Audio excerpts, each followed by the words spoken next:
अस्सलाम वालेकुम वरहमतुल्लाहि वबरकातुहू। उम्मीद करता हूँ सभी एस्पिरेंट्स ठीक ठाक से होंगे। आज हम पार्ट 8 लाए हैं फिज़िक्स एमसीक्यू सीरीज़ का, जो कि फॉरेस्टर पोस्ट जो है उसके सिलेबस में है। बाकी नीट एस्पिरेंट्स और जेई एस्पिरेंट्स इस वीडियो को भी देख सकते हैं। तो डायरेक्ट आती हैं आप क्वेश्चन पे। इससे पहले हमने 7 एमसीक्यू सीरीज़ के वीडियोज़ प्रोवाइड किए हैं, उनकी लिंक वीडियो के डिस्क्रिप्शन में मिलेगी। मेरे आंसर देने से पहले आप लोग अपना आंसर कमेंट बॉक्स में लिख सकते हो, या at the end of the video comment box में अपना स्कोर ज़रूर बताएं कि किसके कितने करेक्ट हो रहे हैं। जहाँ पे मुझे लगे एक्सप्लेनेशन देने की ज़रूरत है, वहाँ पे मैं एक्सप्लेनेशन दे दूँगा। तो अब डायरेक्ट आते हैं क्वेश्चन नंबर 1 पे। Chapter number 13 nuclear. Which of the following quantities is not conserve in a nuclear reaction? Mass, charge, momentum, none of the above. तो इसका सही आंसर है मास। तो लास्ट टाइम मैंने बोला था लास्ट के वीडियो में कि न्यूक्लियस को किसने डिस्कवर किया था, तो उसको डिस्कवर किया था रदरफोर्ड ने न्यूक्लियस को। उस एक्सपेरिमेंट का नाम था अल्फा पार्टिकल स्कैटरिंग एक्सपेरिमेंट। अब डायरेक्ट आते हैं क्वेश्चन नंबर 12 पे। Radio active nucleus emits a beat of particle, then the parent and the daughter nuclei are isotopes, isomers, isobars। तो इसका सही आंसर है आइसोबारस। अब बाकी जो भी ऑप्शन इसमें हैं उन पे हम थोड़ा गौर करेंगे, क्या पता उनमें से कोई क्वेश्चन आ जाए। अगर हम आइसोटोप्स की बात करेंगे, आइसोटोप्स होते हैं एटम्स ऑफ सेम एलिमेंट जिनका सेम एटॉमिक नंबर होता है बट डिफरेंट मास नंबर होता है। जो आइसोटोप्स होते हैं एक एलिमेंट के, वो सिर्फ डिफर करते हैं नंबर ऑफ न्यूट्रॉन्स में जो उनके न्यूक्लियस में होते हैं। एग्जांपल मैं आप लोगों को दूंगा। इससे पहले मैं एग्जांपल दूं, उससे पहले मैं आपको ये 2 टर्म समझाऊंगा जो मैंने बोला कि same atomic having same atomic number but different mass number. अब देखते हैं एटॉमिक नंबर क्या होता है और मास नंबर क्या होता है। एटॉमिक नंबर मतलब होता है number of protons in one atom of an element. कितने प्रोटॉन्स होते हैं एक एटम में, एक एलिमेंट के, उसको बोलते हैं एटॉमिक नंबर। इसको हम डिनोट करते हैं लेटर Z से। एटॉमिक नंबर हम इसलिए यूज़ करते हैं ताकि इससे हम आइडेंटिफाई कर सकते हैं एक एलिमेंट को। ये एटॉमिक नंबर होता है, उसको हम डिनोट करते हैं Z से। अब दूसरा है मास नंबर। मास नंबर होता है कितने प्रोटॉन्स और न्यूट्रॉन्स प्रेजेंट हैं एक एटम में, तो उसको बोलते हैं मास नंबर। मास नंबर को हम डिनोट करते हैं लेटर A से, यानी हम बोल सकते हैं mass number of an element is equal to number of protons plus number of neutrons. अब हम एग्जांपल देते हैं आइसोटोप की।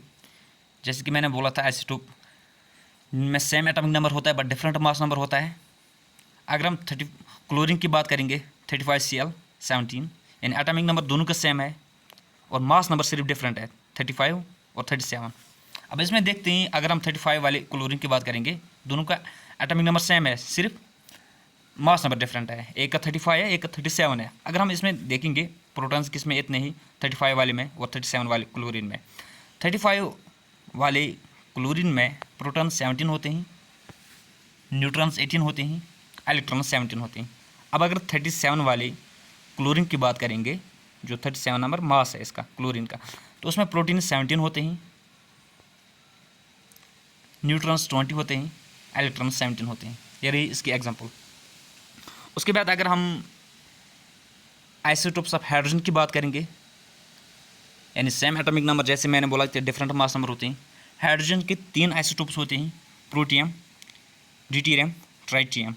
प्रोटियम को हम ऑर्डिनरी हाइड्रोजन आइसोटोप बोलते हैं, जिसका मास नंबर 1 होता है। ड्यूटेरियम ये हैवी हाइड्रोजन आइसोटोप होता है, इसका मास नंबर 2 होता है। इसका जो सिंबल होता है वो D होता है, कैपिटल D। ट्राइटियम जो कि वेरी हैवी हाइड्रोजन आइसोटोप होता है, इसका मास नंबर 3 होता है। अब अगर हम इन तीनों आइसोटोप्स को देखेंगे हाइड्रोजन के, कभी कभार क्वेश्चन आता है कि प्रोटियम, ड्यूटेरियम, ट्राइटियम, इनमें से कौन सा आइसोटोप है हाइड्रोजन का, या ऑप्शन आते हैं ऑल ऑफ द अबव या नन ऑफ द अबव, ऐसे ऑप्शन आते हैं। JKSB ने ऐसे क्वेश्चन पूछे हैं। जैसे कि आइसोटोप्स ऑफ हाइड्रोजन की बात मैं कर रहा हूँ, प्रोटियम, ड्यूटेरियम, ट्राइटियम। आइसोटोप देखेंगे किसमें कितने प्रोटॉन्स हैं, न्यूट्रॉन्स हैं, इलेक्ट्रॉन्स हैं। जो प्रोटियम होता है उसमें एक प्रोटॉन होता है, उसमें कोई न्यूट्रॉन नहीं होता है और इलेक्ट्रॉन 1 होता है।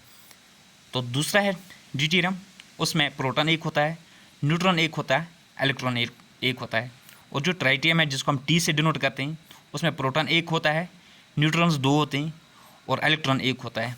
अब अगर क्वेश्चन ऐसा आएगा कि कौन सा हाइड्रोजन का आइसोटोप ऐसा है जिसमें न्यूट्रॉन ज़ीरो होते हैं? कौन सा हाइड्रोजन का आइसोटोप ऐसा है जिसमें न्यूट्रॉन ज़ीरो होते हैं?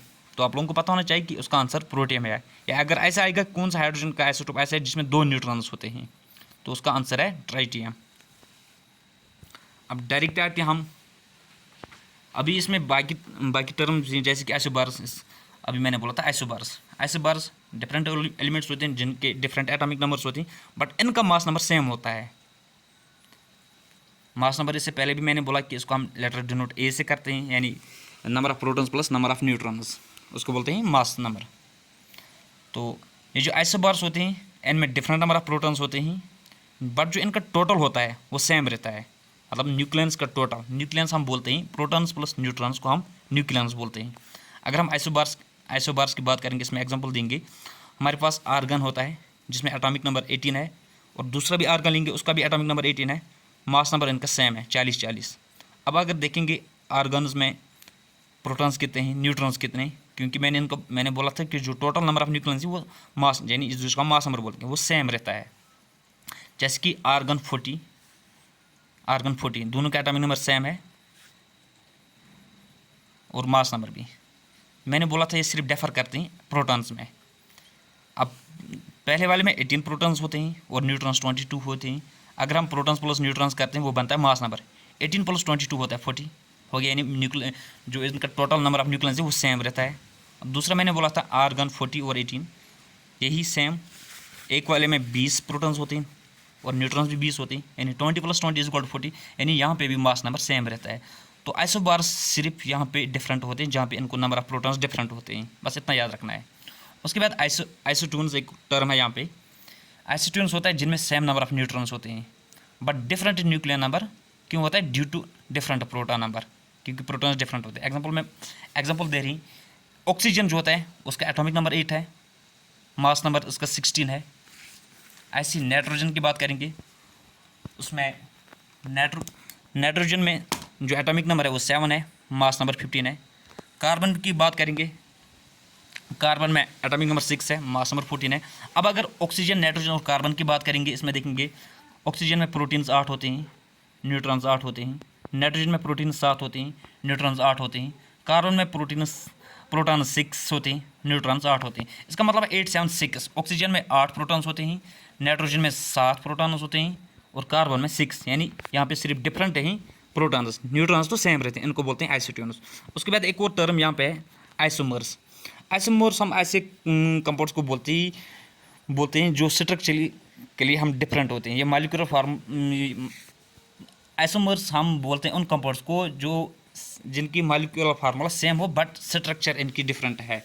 या हम ऐसे बोल सकते हैं जिनकी केमिकल प्रॉपर्टी सेम, जिनकी केमिकल आइडेंटिटी सेम है बट जो प्रॉपर्टी और अरेंजमेंट इनकी बनती आइटम्स में वो डिफरेंट होती है। अगर मैं एग्जांपल इसकी दूं आइसोमर्स की, हम आइसोमर्स की बात कर रहे थे। मैंने बोला था आइसोमर्स वो कंपाउंड्स होती है जिनको सेम मॉलिक्यूलर फार्मूला होती है बट स्ट्रक्चर के लिए वो डिफरेंट होती है। या हम ऐसे बोलते हैं आइडेंटिकल केमिकल फार्मूला होती है बट ये डिफर करते हैं प्रॉपर्टीज़ और अरेंजमेंट में। तो एग्जांपल मैंने इसमें दी थी 1 hexene and cyclohexene. 1 hexene and cyclohexene दोनों 6 कार्बन और 12 हाइड्रोजन प्रोवाइड, मतलब दोनों में 1 हेक्सीन एंड साइक्लोहेक्सीन में दोनों में 6 कार्बन और 12 हाइड्रोजन होते हैं बट स्ट्रक्चर अगर दोनों की देखेंगे, दोनों मॉलिक्यूल की वो डिफरेंट होती है। उसके बाद आते हैं हम क्वेश्चन नंबर 3 पे।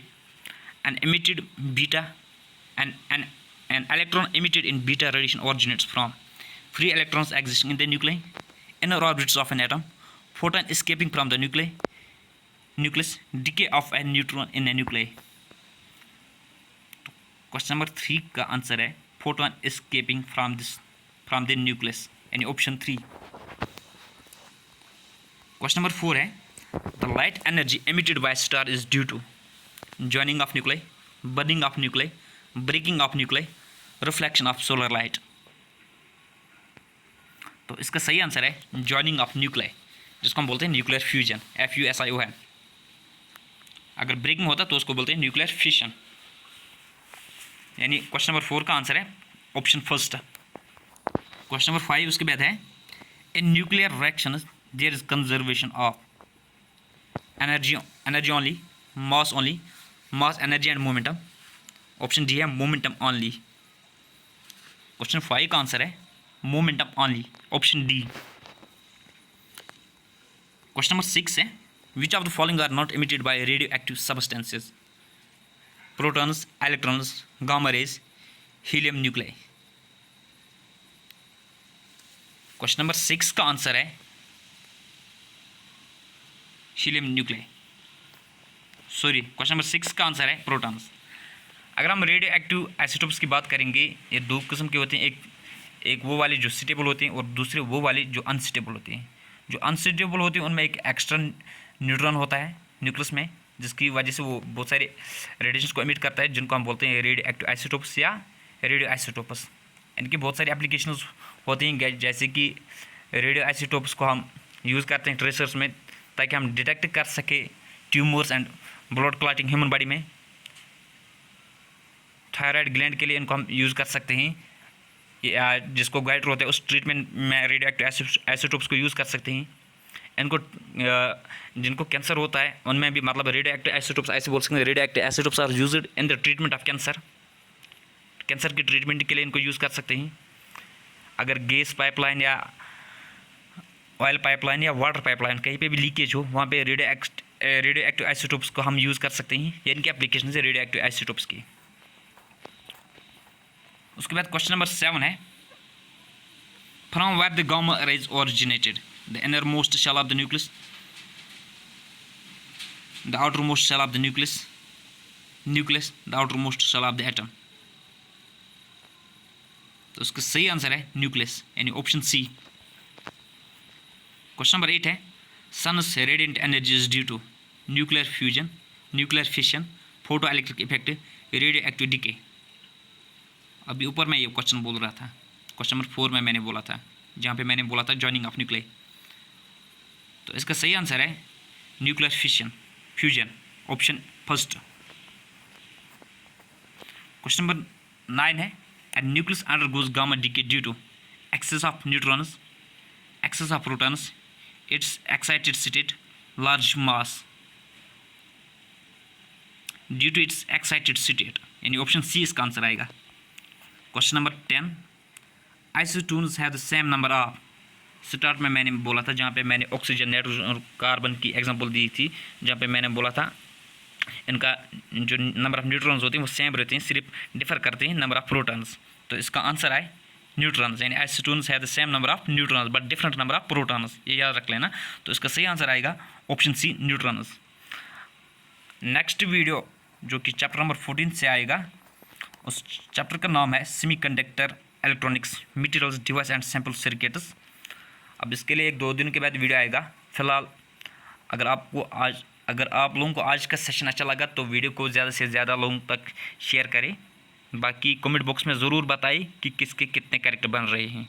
अगर फ्लो में कभी कभार इधर उधर ऑप्शंस में हो जाता है मुझे, तो फिर कमेंट बॉक्स में ज़रूर बताइए। बाकी वसलाम।